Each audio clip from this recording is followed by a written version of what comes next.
তিন মূর্তি পার্ট 2। আমাদের দুজনের ছিল একটি স্কুল, আর একটি মেয়ে ছিল সেই স্কুলের ছাত্রী। তার নাম ছিল গায়ত্রী। এই স্কুলে কিসের জন্য এই মেয়েটি হয়েছিল ভর্তি?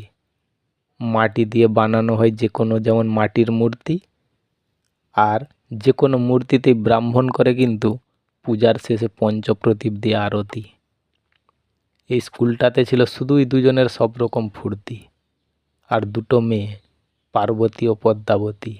কিছুদিন পরে এই দুটো মেয়ে স্কুলে হয়েছিল ভর্তি।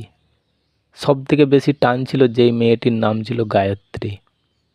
অর্ধেক রাত্রি তখন হঠাৎ আমার কাছে আসলো দুটো ছাত্র আর দুটো ছাত্রী। তখন খবর পেল গায়ত্রী। এত টান ছিল তার আমার প্রতি, শুধু ভালোবাসা তার আমার প্রতি। যখন হতো পরীক্ষা, তখন দুজনের রেজাল্ট আসতো 100-এর মধ্যে 94 ও 93। আর বাকি চারজন, ওদের রেজাল্ট হতো 100-এর মধ্যে 23। রেজাল্টের শেষে শুধু আমাদের ঝগড়া ঝাঁটি আর অশান্তি।